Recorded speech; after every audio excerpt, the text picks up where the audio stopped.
Colony Park is the first all-bills-pay apartment complex in Longview, meaning single bills like this, gone. This new ordinance is very specific in terms of what is allowed while driving. You can still make and receive phone calls, use your phone as a hands-free device, but once you pull out your phone to text, that is when you are breaking the law. I'm standing where there used to be carpet here at the airport, but when it was pulled up to be replaced, they discovered the original floor is a map of Gregg County, so they kept it. Behind me, a common intersection, Bill Owens, Fairmont. You should be seeing green, yellow, red lights. Right now, completely static with only stop signs in place for drivers on the road. When these clamps are attached to the electrodes or the stickers on the student's body, it allows the machine to pick up the electrical current of the heart. Longview Library's app includes a barcode scanner, allowing you to grab any book anywhere, scan its barcode, and the app will tell you if the library has that book. There is still a handprint visible on the bottom right square here at the office of Rosewood Park Cemetery, a handprint that the general manager later found out from surveillance video came from a fugitive. These two men woke up Wednesday morning expecting to see their vehicles outside. Noticed right away that our work truck was not here anymore. Man, we looked and it was like, oh, where'd the truck go, you know? So we thought the neighbors might have played a trick on me and put it in the pasture somewhere. There were no tricks being played for either of these men, as police say fugitive Michael Rotuno used both of these vehicles during his time on the run, first taking Johnny Greathouse's work truck from his Rosewood Park Cemetery in Longview. I was just thankful that my staff and I were gone. That's because, as you can see from this surveillance video, Rotuno came onto Greathouse's property Tuesday night, walking around the building and first trying to break into the office, as Longview police confirmed this print matches with Rotuno's. He then went back to the front and attempted to steal Greathouse's personal car before eventually going to the back to take the Chevy. Switching vehicles, dumping vehicles, getting different ones, it was just certainly crazy, and I'm glad he's been caught. But before police caught Rotuno, he drove east to Marshall to dump his Chevy for Billy Arnold's unlocked Ford F-250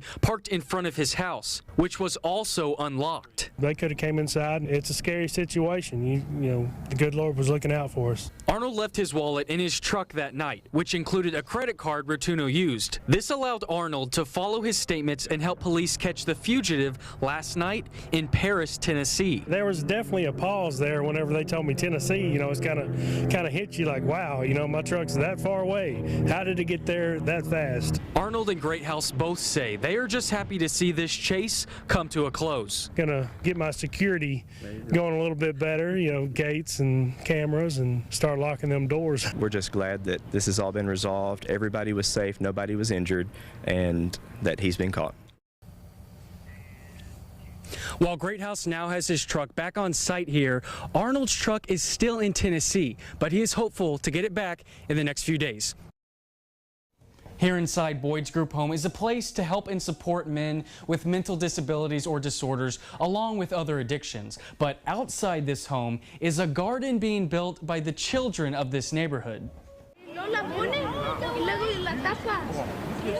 These kids are cultivating many different types of vegetables and plants. Bell peppers, the yellow kind and the green kind, carrots, strawberries, onions, beans. And they have quickly realized it takes a lot of effort. Every day we gotta water it. Oh, and put the other flowers right there. It also takes time. For weeks, 20 to 30 kids from this Longview neighborhood have spent about an hour of their afternoon every day caring for this garden. You can see the eagerness to be a part of something positive. Mr. Robert, they found the little onion. Robert Wilson is the coordinator of Boyd's Group Home, but also felt that his neighborhood needed to give kids a different outlet. I just want to let these children know that they are somebody. Alvin Brown goes to the same church as Wilson and has been coming out here to support this horticulture. They're not just gardening, but they're learning some life skills here also. See if you can do it.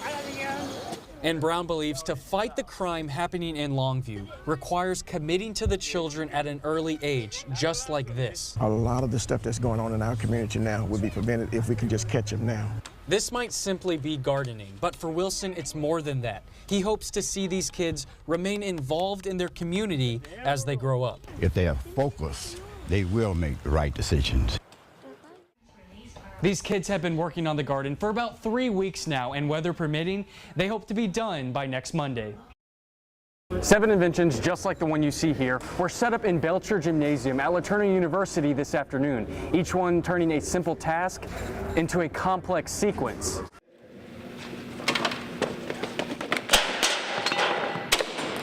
Every invention today started with one simple action, like the burning of a rope or the nudge of a tennis ball, leading to many dramatic finishes. Tyler Alford's invention resulted in a metal boot kicking a soccer ball into this net. When I asked Tyler how his invention worked, I expected a fairly simple answer. You hit a button, it's just a big old button. But it took him almost 3 minutes to fully explain how that would happen. Just enough to get the foot to swing down, hits the ball, right in the goal. Tyler's mom came in from out of town and surprised him today, wanting to show support for a project he has invested more than 100 hours into. They're building with their hands, using their minds, and they can see how it all fits together. Even with all the preparation and tests, all 7 inventions had a hiccup at some point, needing a human's touch.